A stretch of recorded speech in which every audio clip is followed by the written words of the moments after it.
We cannot wait to bring an end to global warming. We cannot wait to create good jobs with good wages and good benefits. We cannot wait to bring an end to this war in Iraq and begin to bring on to the Gulf. We cannot wait.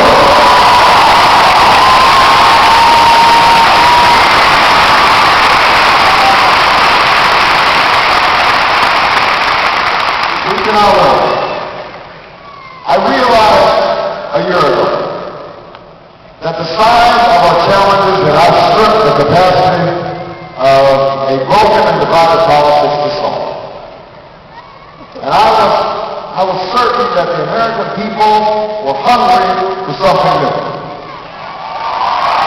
That they wanted a politics that was not about tearing each other down, but was about lifting the country up.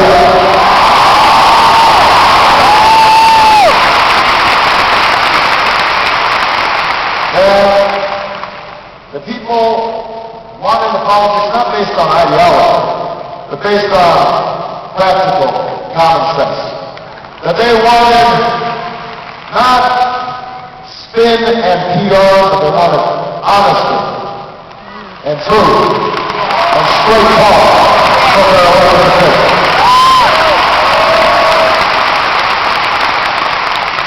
In other words, when I decided to go out, I was betting on you. I was betting on you.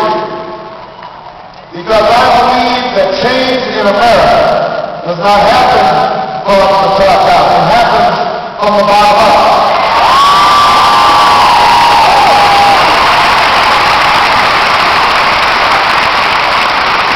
Some of you know that I got my start in public service as a community organizer working in Chicago, helping get off steel workers who had been laid off their jobs, plant workers stand on the south side of Chicago. We helped set up job training programs for the unemployed, after school programs for youth, and trying to bring economic development into these communities.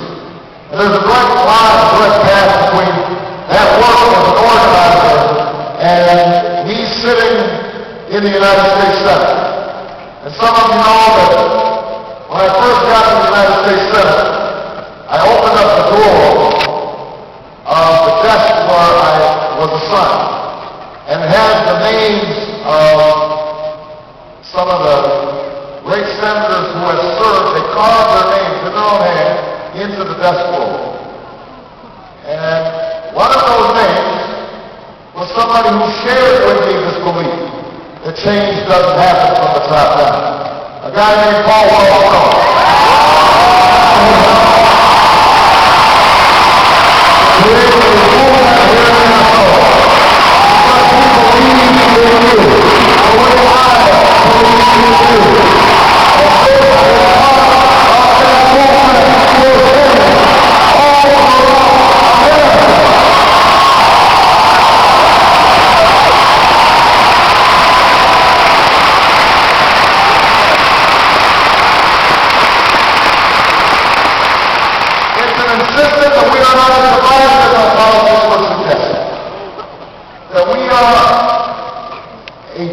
And generous people, willing to work hard, willing to sacrifice on behalf of future generations.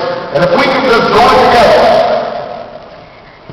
get beyond the divisions that separate us and distract us, if we can join our voices together to push back the special interests that have come to dominate our politics and our government, and if we could challenge ourselves to do better, there was no problem we could not solve, and no destiny we could not fulfill.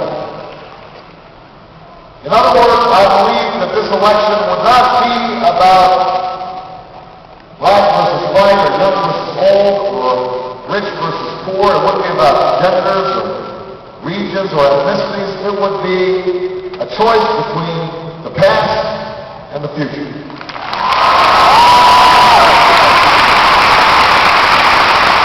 And I am here to report to you, Minnesota, that a year later, my debt has paid off, my faith has been vindicated, because the American people all across the country are standing up and saying we want something new, We want something different. We want